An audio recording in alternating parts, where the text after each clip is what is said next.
মাঝে মাঝে এভাবে রান্না করে খেতে কিন্তু ভালোই লাগে। আর আমি যেভাবে রান্নাটা করেছি সেটা আর কি শেয়ার করলাম আপনাদের মাঝে, আশা করি ভালোই লাগবে। তো প্রথমে আমি হাঁড়িতে তেল দিয়েছি, দিয়ে পেঁয়াজ কুচি দিয়ে দিলাম, দিয়ে এক এক করে সবগুলো মশলাই দিয়ে দেব। দিয়ে দিয়েছি হলো হলুদ গুঁড়ো, মরিচের গুঁড়ো, ধনিয়ার গুঁড়ো, এখানে একটু রসুন বাটা একটু বেশি দিয়েছি, আর দিলাম হলো পরিমাণ মতো লবণ।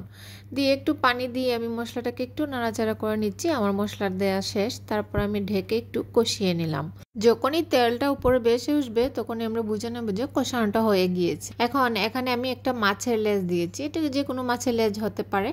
লেজ তো আমরা বাসায় দেখা যায় যে ফ্রিজে থেকেই যায়, তো এভাবে লেজ দিয়ে আর রান্নাটা আপনারাও করে নিতে পারেন, আমি যেভাবে করেছি আর কি। তো লেজটা আমি একটু মশলার মধ্যে দিয়ে একটু কষিয়ে নিলাম ঢেকে। তারপর এখানে আমি হলো আলু কুচি করে রেখেছিলাম, এখানে আমি আলুগুলো দিয়ে দিলাম, দিয়ে আবার ঢেকে একটু কষিয়ে নিচ্ছি। আলুটা এর মাঝে একটু কষানো হয়ে যাবে, হালকা একটু সেদ্ধ হয়ে যাবে। তো এখন মাছটা তো আমার সেদ্ধ হয়ে গিয়েছে, এখন আমি মাছের কাঁটাটা ফেলে দেবো আর কি, মাছগুলো ছাড়িয়ে নিচ্ছি কাঁটা থেকে। আপনারা মাছ দিয়েও করতে পারেন, তো আমার বাসায় লেজ ছিল মাছের, তো ভাবলাম যে মাছের লেজ দিয়ে এভাবে একটু রান্না করে নিই।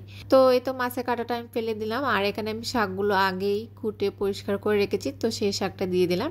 আর এই শাকটা ছিল হলো ছোট ছোট ডাঁটা শাক। তো শাক দিয়ে আমি রেখেছিলাম কয়েক মিনিটের জন্য, তারপরে তো আমি আবার নাড়াচাড়া করে দিচ্ছি, কারণ শাকের তো খুব বেশি পানি আসবে না, পুড়ে যাবে, এজন্য নাড়াচাড়া করে দিলাম। তারপর আমি একটু পরিমাণ মতো পানি দিয়ে দিলাম আর কি, আমি খুব বেশি একটু ঝোল লাগবো না, এটা একটু মাখো মাখো রান্না করব। পানি দেওয়া শেষ, হালকা একটু নাড়াচাড়া করে আমি এখন ঢেকে ফাইনালি রান্নাটা করেই নেব। তো এই তো ঢেকে দিলাম, আর রান্নাটা কেমন হয়েছে আপনাদেরকে দেখিয়ে দিচ্ছি। ঠিক এরকম হয়েছিল, খেতে কিন্তু অনেক মজার ছিল। আপনারা অবশ্যই বাসায় একবার ট্রাই করে দেখবেন। আর আমি আরেকটা রান্না করব, সেজন্য হাঁড়িতে তেল দিয়ে আমি এখানে বেশ কয়েকটা চিংড়ি মাছ দিয়ে দিলাম। তো আমি চিংড়ি মাছটা একটু ভাজা ভাজা করে নিচ্ছি হালকা করে।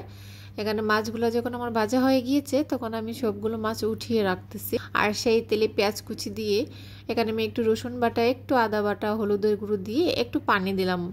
যেহেতু মশলাটা পুড়ে যাচ্ছে সেজন্য পানিটা একটু আগেই দিয়ে দিলাম, দিয়ে একটু নাড়াচাড়া করে এখন বাকি মশলাগুলো দিয়ে দিচ্ছি আর কি। এখানে আমি মরিচের গুঁড়া দিয়েছি সামান্য, আর কয়েকটা আস্ত কাঁচামরিচ দিলাম। দেওয়ার পর আমি এখন একটু হালকাভাবে নাড়াচাড়া করে নিচ্ছি। এই তো নাড়াচাড়া করে নিলাম। তারপর এখানে আমি পরিমাণ মতো লবণটা দিয়ে দেব। লবণটা দিয়ে আমি আবারও একটু নাড়াচাড়া করে এখন ঢেকে একটু মশলাটাকে কষিয়ে নেব।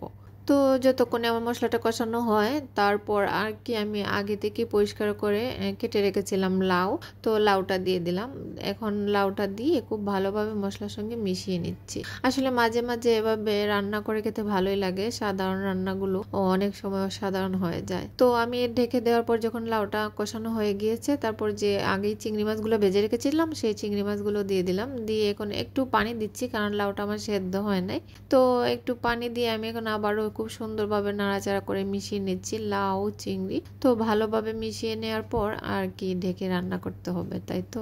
তো সেদ্ধ হওয়ার আগ পর্যন্ত আমি একটু রান্না করে নিচ্ছি। তো যখন একটু ঝোল কমে আসলো আর লাউটা প্রায় সেদ্ধ হয়ে গিয়েছে, এর মধ্যে আমি কয়েকটা আস্ত কাঁচামরিচ দিয়ে দিলাম। এই তো আমি মরিচটা দিয়ে দিচ্ছি আর কি, দিয়ে এখন আর একটু সময় রান্না করে নেবো, এই 2-1 মিনিটের জন্য। তো ফাইনালি আমার লাউ রান্না কমপ্লিট। মাঝে মাঝে সাধারণ রান্নাগুলো খেতে ভালোই লাগে, তাই না?